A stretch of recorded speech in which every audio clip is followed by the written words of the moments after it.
A special thank you to each of our subscribers who make this channel possible. Here's today's story. In a rare and candid moment during a White House press briefing, President Joe Biden addressed the complicated relationship between the United States and Israel, particularly in light of Prime Minister Benjamin Netanyahu's recent actions regarding the ongoing Gaza conflict.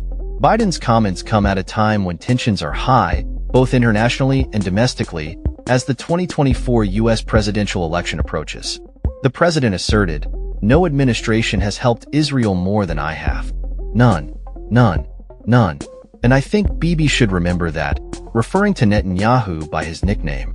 This statement underscores Biden's frustration with Netanyahu, especially as speculation grows about whether the Israeli leader's decisions are influenced by U.S. electoral politics. Biden's remarks were prompted by concerns voiced by Senator Chris Murphy, a Democratic ally, who suggested that Netanyahu's lack of interest in pursuing a peace deal could be linked to the dynamics of the upcoming U.S. elections. Murphy stated, "I don't think you have to be a hopeless cynic to read some of Israel's actions, some of Prime Minister Netanyahu's actions, as connected to the American election." This sentiment reflects a growing unease among Democrats regarding Netanyahu's motivations and the implications for U.S. foreign policy. As both leaders navigate their political landscapes, Biden is seeking a diplomatic resolution to the ongoing conflict, which would not only address the humanitarian crisis in Gaza but also help unify a divided Democratic Party. A successful peace deal could bolster support for Vice President Kamala Harris, who is facing her own challenges as she prepares for the election. On the other hand, Netanyahu's political survival hinges on his far-right coalition, which would likely abandon him if he were to halt military operations against Hamas and Hezbollah.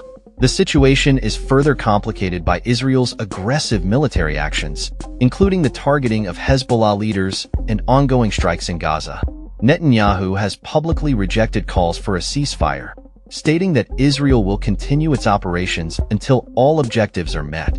This defiance raises questions about the potential for a diplomatic breakthrough, especially as Biden's administration has repeatedly indicated that an agreement was close, only for those hopes to be dashed.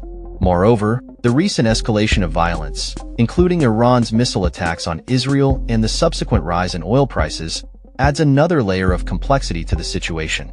Biden acknowledged that there has been no decision on how the U.S. will respond to Iran's aggression, but he emphasized the need for careful deliberation.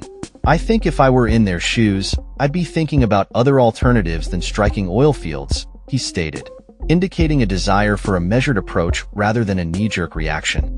While Biden has consistently expressed support for Israel's right to defend itself, he has also urged caution to avoid civilian casualties. "The Israelis have every right to respond to the vicious attacks on them, not just from the Iranians, but from everyone from Hezbollah to Houthis," he said. However, he added that Israel must exercise greater care when it comes to civilian lives. The relationship between Biden and Netanyahu is complex and fraught with tension. Historical moments, such as Biden's visit to Israel as vice president during the Obama administration, have left a lasting impact on their interactions. The announcement of new Jewish settlements in the West Bank during that visit was met with dismay from U.S. officials, highlighting the challenges that have persisted over the years. Despite their long acquaintance, Biden and Netanyahu are not particularly close, and recent events have strained their relationship even further. Biden's administration has withheld the delivery of certain military supplies to Israel, a move that signals growing frustration with Netanyahu's handling of the conflict. As the situation continues to unfold, the stakes are high for both leaders. For Biden, achieving a diplomatic resolution could help solidify his standing within the Democratic Party and mitigate the risks associated with a protracted conflict. For Netanyahu, maintaining his coalition and addressing his legal troubles are paramount, and any shift in policy could jeopardize his political future. In the broader context, the geopolitical implications of the U.S.-Israel relationship are significant. The ongoing conflict in Gaza, the rise of Iranian influence, and the actions of militant groups in the region all contribute to a volatile landscape that demands careful navigation. As both leaders grapple with their respective challenges, the potential for a diplomatic breakthrough remains uncertain, but the need for dialogue and cooperation has never been more critical. That's all for this story. We upload videos every day covering many different subjects, so hit that subscribe button to stay informed. Thanks for watching.